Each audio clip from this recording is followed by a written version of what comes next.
Assalamu alaikum and welcome to Beneath the Surface. Today we'll be discussing peace versus current affairs. Joining us on the show is a doctor in Islamic and Christian theology, Dr. ChrisHewer. Thank you very much for joining us. My pleasure. I would like to start off by asking you to define peace. I think that we have to see peace in terms of the whole of the creation, the whole of the created order. When God creates the universe, when God creates everything, we have to see God is a perfect being. A perfect being can only create something that is perfect. Except that the creation cannot be totally perfect like God, because God is outside of time and outside of space. So we are inside time and inside space. So we would have to say that the creation that God creates is as perfect as it can be, given the limitations of time and space. Now, once we have that understanding of the way that the creation was intended to be, that is the definition of peace. Peace is everything in the created order, not just human beings, living in harmony, living in due order, in justice, in safety, in security, living the way that God intended. So peace is that state of the whole of the creation, living the way that God intended us to live. But as like all communities are not actually living peacefully, in the sense that you have the Christian faith, the Jewish faith, the Muslim faith. Within them there are many communities or minor groups that would be representing the opposite of peace. They would actually be, destructing the whole ideology of their religion.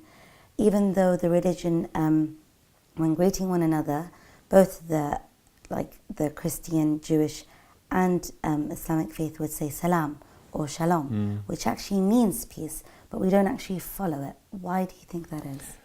We don't follow it because we are disobedient human beings, because we're sinful human beings. If we were totally obedient to God and living according to the guidance, the commandments of God, the prohibitions of God, living according to the spirit that God has placed within us, then we will be living in a state of peace. So the absence of peace is the result of sin in some way, of disobedience to God.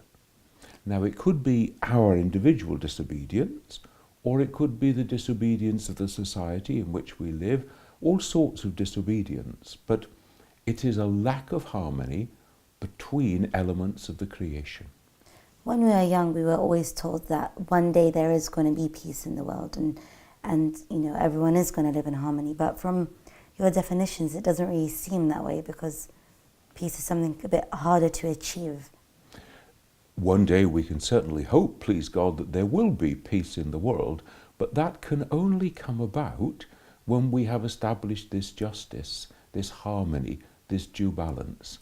So how could there possibly be peace in the world when we have huge millions of people on earth living on less than $1 a day, just barely able to keep life in themselves and in their families, and other people who are squandering money as though it were water?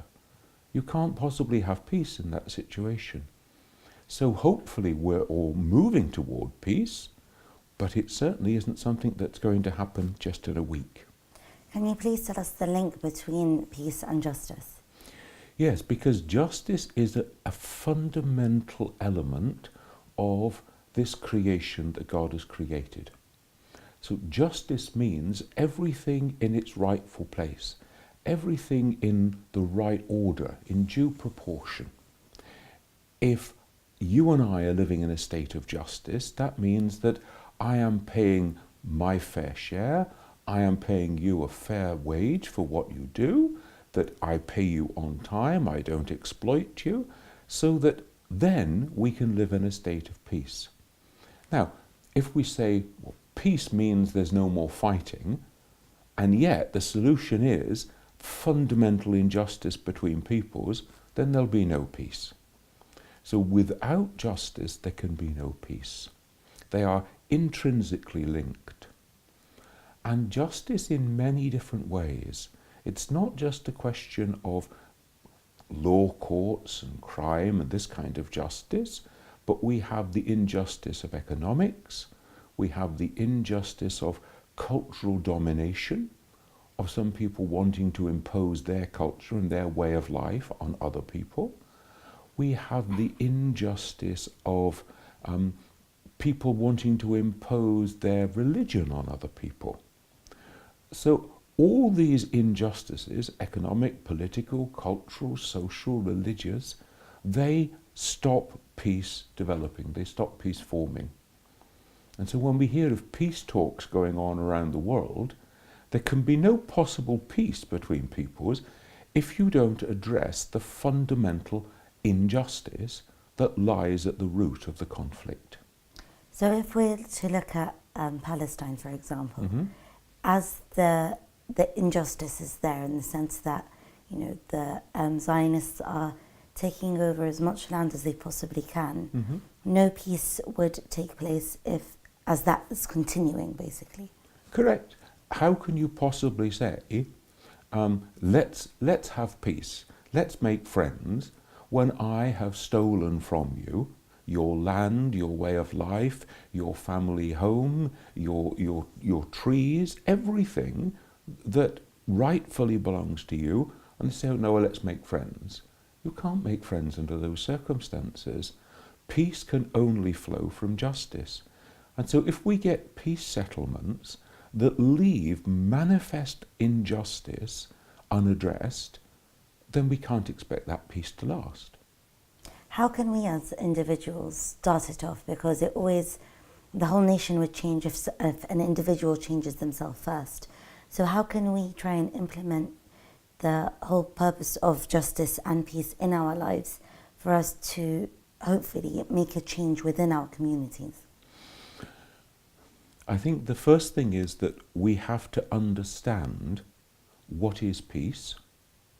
You know, peace just doesn't mean, oh, okay, I disagree with you, but let's agree that we won't hit each other. You know, peace has to be referenced on God's creation, on God's order, on obedience to God's designs. And once we understand that level of peace, then we see that in order to get it, what we have to do is to obey the guidance that God has given us.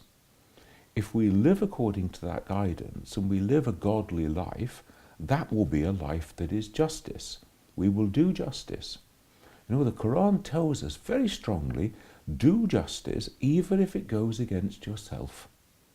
So justice is more important than your human dignity. It's more important than family relationships belonging to this particular group. Do justice even if it goes against yourself. So we can say that this is a fundamental ethic of relationships between people. But then unfortunately there are a few groups out there, like ISIS for example, who are using verses from the Quran and stating that God is telling them and commanding them to do what they are doing, which is killing, many people from different religions, not only the Christians, the Jews and the Yazidis, but even the Sunnis and Shias themselves. So with that, even if we are to say, for example, to a youth, go and study Islam, how can we make sure they study the correct Islam? Because many people are reading verses differently or not really understanding the verses. So how can we make sure that they're reading the correct type of Islam? We can't make sure. That's one of our problems. When you live in a free world in which there's free access to information, not just to books, but also via the internet, so much access to all sorts of information, we can never be sure that people are accessing what we would regard as being authentic teaching. Secondly, we have to make sure, though, that that authentic teaching is available to people, because often people don't know about it.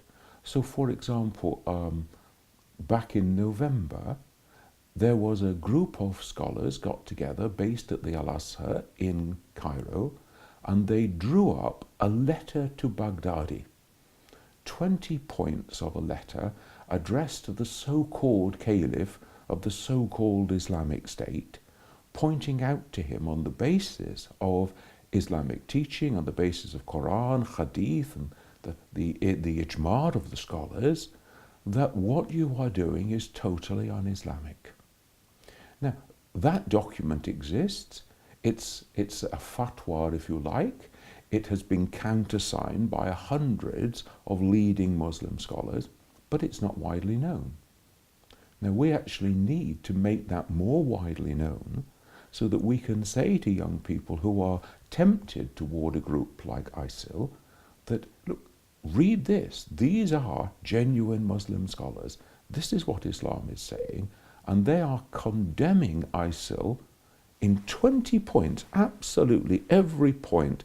This is unacceptable, that's not Islamic, this is against the teaching of God. So it's making that kind of teaching available. So it's really, we as Muslims have to spread this via social media as much as we can. Well, not just Muslims, of course. Making peace on the earth is a task for all human beings. And we are very poor human beings if we can only defend our own community. That's tribalism. Of course, but that is what tends to happen. Like, you know, if the Muslim religion is being attacked, me being a Muslim, I would go and defend it. But then if a Christian community is being attacked, because I don't know much about the Christian religion, I would just keep, you know, back, because I wouldn't want to get involved in something I'm not aware of or understand. So in that sense, isn't it more that you tend to defend what you know and what you stand for? Well, practically I can see how we get to that situation, but it is based on a fundamental misunderstanding of Islam.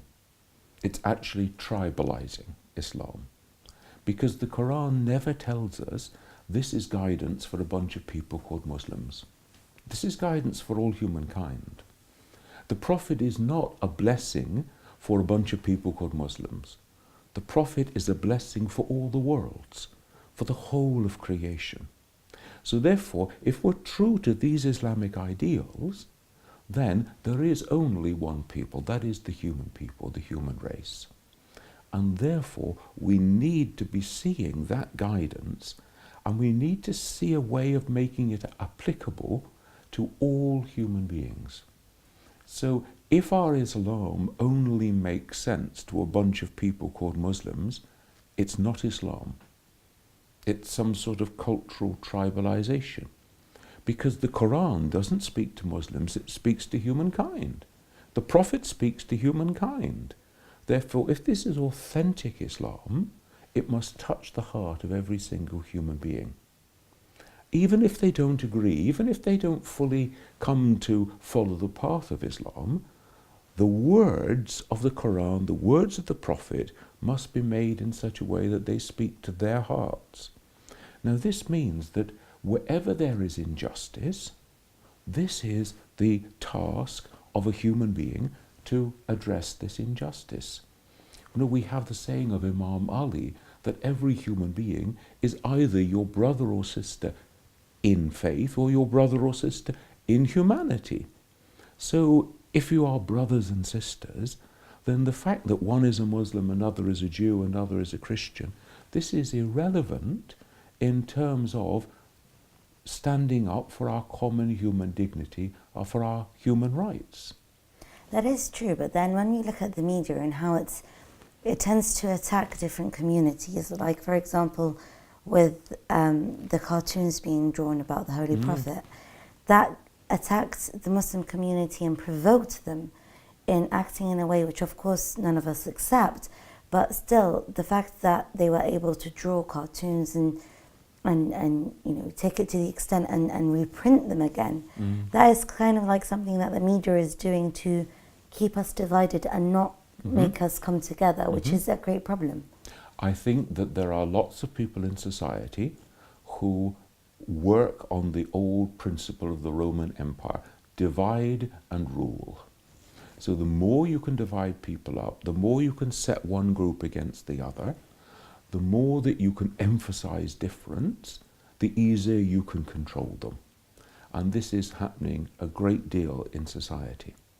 But our example should be this, I think, There was a very famous Christian minister, a pastor in Germany during the Second World War, at the time of the Hitler regime.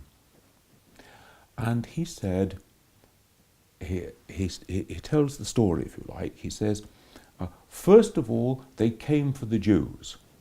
I wasn't a Jew, so I did nothing. I kept quiet. Then they came for the trade unionists.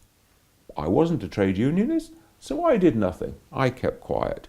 And then he goes on. They came for the communists. They came for the handicapped people and so on. And then eventually they came for me. And there was nobody to speak out because everybody else had been taken. So if we allow injustice to flourish, it's like a cancer within society. So if I can only defend my own community, this is tribalism. This isn't true religion. God has no favourites.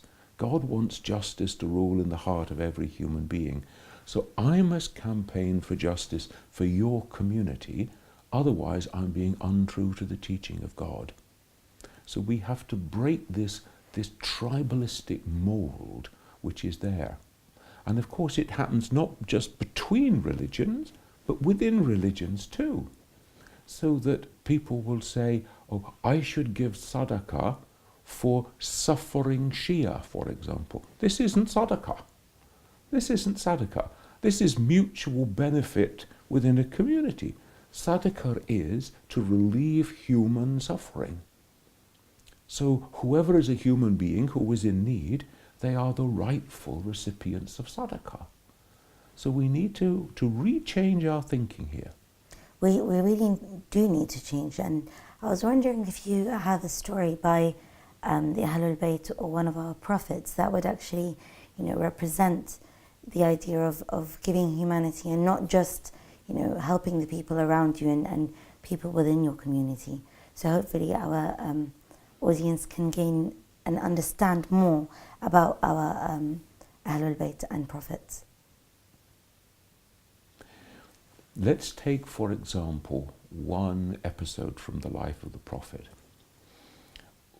We know that he was sitting with his companions one day and they were talking, and a funeral procession was coming along. And the Prophet stood respectfully while this funeral procession passed. And the companions said to him, Messenger of God, that's a Jew! And he said, that's a human being. Get on your feet. Stand in respect. That's a human being who's being taken to his final resting place. We have another example from the Prophet himself, when, you remember the woman who used to sit in the marketplace, and every time she saw the Prophet coming, she would hurl abuse at him, she would say terrible things, she would throw rubbish at him. And one day she wasn't there. And he said, well, where's the lady who throws things? Well, she's sick. Well, I must go and visit her. So he goes to visit her and shows her that true compassion that comes from God of concern for another human being. And she says, but what are you doing here? I'm the woman who throws things at you. And the Prophet says, that's right, but I missed you. I heard you were sick. So I came. Now you can see then that these are examples of humanity. This isn't about looking after your own family, your own culture, your own tribe, if you like. This is about humanity. And the Prophet here is teaching us this concern for all humankind. You remember the example of Taif as well, when the Prophet goes to Taif and he wants to proclaim his message there, and they reject him. And they drive him out. They call him all sorts of names, and the children throw stones and dirt at him, and they drive him out. And he's then, outside in an orchard, and Jibreel comes to him and says, Messenger of God, God has given me the authority to call down destruction on that town if you give the word. And he says, no, don't do that. Because those human beings in that town, if you destroy them, they will never be able to see the truth and repent. What we should do instead is to treat them with justice, with dignity, with respect, and then they'll hear the message. And we see this again and again. Look at the fall of Mecca. You know, the Prophet and his companions come into Mecca. Now, the Meccans are expecting slaughter and bloodshed here, because there's been bitter fighting between Mecca and Medina for 5 years. The Prophet comes in and he declares general amnesty. Why? Because then they will learn how it is that Muslims are supposed to treat other human beings. So in this way, we have all sorts of teachings then. We have a teaching of Jesus where he says, you take the initiative, you treat other people the way that you want them to treat you. Don't treat them as they treat you now, because that's taking their standards as your standards. You have got to set standards that you expect other people to live up to. So we have lots of sacred teachings here that teach us about establishing peace and justice on the earth. And it means we have to take the initiative and do it, even if the other person doesn't respond. You did say that people don't respond, and that is the case. And being a human, and knowing society and stuff, when the trouble is when you keep trying to do the good, anger sometimes takes hold of the individual, and however much we would love to follow in the footsteps of our holy prophets, there's still something, that barrier, which is anger, which keeps us really far from achieving that goal of peace and justice. How do you think, as Muslims and as believers, even from the Christian faith, if you tell us, we can improve that part in us and make sure that our anger isn't through our words and through our actions? First of all, we have to remember that this is the greatest jihad that any human being has to undertake. It is a constant struggle against our lower self, against our lower nafs, our lower inclinations. So this is never going to be easy. We have constantly to struggle for it. But we have great examples. You remember the story of Imam Ali, who's engaged in single combat with somebody, and he overcomes this person and is about to deliver the final blow and kill them. And then the man on the ground spits in Imam Ali's face. And Imam Ali takes his sword and puts it away and walks away. And the other people are all saying to him, what are you doing? You had him on the floor. One moment you'd have killed him.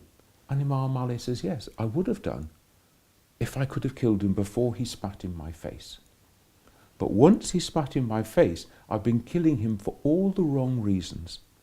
I will be killing him in anger because of the insult he's given me, instead of in the way of God.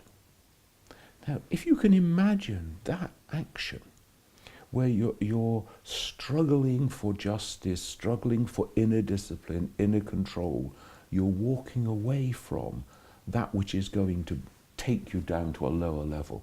That's the kind of example that we need. There's a nice story which circulates in Arabic about Jesus. And Jesus goes through the market square, and everybody who says anything bad to him, he says, God bless you, God bless you, God bless you. And his companions are getting fed up of this. And they say to him, look, Jesus, why didn't you hit one of them? That would stop them saying those horrible things. And he responds, because out of a pure heart, only pure words and actions can flow. Now, this is the model then for a godly life, for a life based on the teachings of God. We constantly have to struggle to purify our hearts by prayer, by discipline, by acts of charity, by acts of goodness, so that from our pure hearts only pure actions can flow. And that's not easy, because we're all human beings, we all have our weaknesses, but we have to be prepared, like Imam Ali, to walk away. If I stay here, I'm going to do something that I know would not be according to the high ideals that God has given us. So it's this constant struggle And we're not always going to succeed. We're not always perfect. But the struggling is what matters. Inshallah, we actually do struggle and hopefully reach that goal. But then, with the current events of the cartoons, how can we as Muslims and as individuals also make sure that we are representing the true message of our Holy Prophet? I think, first of all, we have to increase our ability to communicate. We've got to do better public relations. So, for example, a justification is given for the cartoons. This is freedom of speech. Well, thanks be to God, we don't have freedom of speech in British society, because there are lots of limitations on our speech. You are not allowed by law to say something which is inciting racial hatred. You're not allowed to attack Jews or Sikhs, for example, because they are racial groups according to the Race Relations Act. You're not allowed to incite religious hatred. You're not allowed to disclose official secrets. You're not allowed to tell things that are completely untrue. We have laws of libel. If you have written a book, you have the copyright of that book. I'm not allowed to use your material. The law of patent, all sorts of ways, by law, we have agreed as a society to limit our free speech. So the idea that we have unbridled free speech is nonsense. Secondly, we have limitations on our free speech, not by law, but by adab, by courtesy. For example, when I was a child, say 50 years ago, it was quite common that people told jokes about handicapped people. You would be ashamed today even to remember them. You would never think of retelling them. And if somebody told a joke like that, you would say, sorry, I don't want to hear anything like that. That's horrible. Now, there's no law against that. But the common dignity, the common courtesy of a human being, we have agreed as a society, we don't talk about people in that way. Now, to be free then, to insult, to denigrate, to vilify things that other people hold holy, what kind of freedom is this? What kind of humanity is this so-called human right? But that is the card that they're playing with France, and they're saying that they are representing, they are doing freedom of speech, and it's fine for them to do it. But as you mentioned, there are many laws against freedom of speech. And if, for example, in France, we were to speak negatively about a racial group, or say that, for example, the Holocaust didn't exist, correct, we would be taken to prison straight away and charged for one of the actions we did. But why is it for the Muslim community that it's fine and they can say it's freedom of speech? Well, I think that double standards apply, and the reality is that in all sorts of dealings around the world, double standards apply.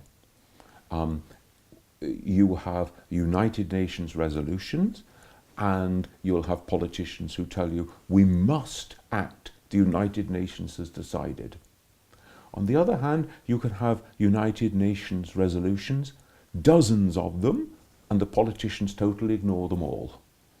Because that is what actually happened. That's what happens. The fact that all the politicians went and protested, that just shows that they're not really going to, even if we as a Muslim community say that this goes against freedom of speech and it's not, it's not right, they'll still be like, no, but all of these politicians went and protested. That's right, because they operate on double standards. So we have to be able to point that out. There are very good people from different faith groups, people of no faith at all, but who have a sense of human dignity and justice, who will point these things out, who will write articles, who will make statements about them. So we have to campaign in that way. I think that's the first thing we have to do. the second thing is that we have to respond in a way that makes it very clear that we find this kind of thing totally unacceptable, and explain to people why. Why are Muslims offended when somebody draws or says something outrageous, something horrible about the Prophet? It's not just, well, we love the Prophet more than we love our own lives. That is, as it were, that's an emotional argument. Of course that's true. Indeed, we have the saying, don't we, that, one word against the person of the Prophet is 1,000 times worse than the vilest insult against my own mother. You can imagine the strength of that. But this is, as it were, an argument based on emotion. Instead, we need to have an argument which is based on reason as well. And to talk about the Prophet as al-insan al-kamil, he is the perfect human being. Therefore, if you denigrate the Prophet, you are denigrating all humankind. You are debasing what it is to be human. You are treating a human being in a less than human way, and that affects all of us. So all our common humanity is affected when you debase and vilify the person of the Prophet. So it's not just an argument based on emotion. We have to find a way to communicate to the reason of those other people. Because you may be sure that the cartoonists, wherever they are in these newspapers in Europe, there are certain limits that they set themselves. I bet you can talk to those cartoonists, and I would never draw a cartoon of that. No, I wouldn't ever draw a cartoon of that. They set themselves these limits. Why? Because their reason and their heart has taught them, no, that's unacceptable. Now we have to find a way of speaking about the person of the Prophet which can speak to the head and the heart of a human being, whether they're Muslim or not, to make them say, no, we shouldn't do that. And that's where we have to shift the discussion, I think. It's away from emotion, it's away from, you're offending my rights and my feelings here, but somehow we have to find a way of speaking to the heart of human beings so as to convince them. I wouldn't say that. But with the Holy Prophet, because the Sunni and the Shia both share this love for the Holy Prophet, there are many lectures out there, there are many books out there that speak highly of the Prophet, and even to the extent where they've done a few cartoons about his life. So what more do you think can we actually do to show how much we actually respect the Holy Prophet, and how if you offend him, if you speak negatively about him in any way, it's actually affecting and offending a whole community? First of all, I think that's pretty clear. People have understood. If you speak negatively about the Prophet, you offend Muslims. I think that's not the argument that we have to win. People know that you're offended, that's why they do it. Okay, that's a bit of a problem. Yeah, and that's why they do it. Because what's the point in writing offensive material if you're not going to offend people? That's what they do it for. So that's not where the argument is.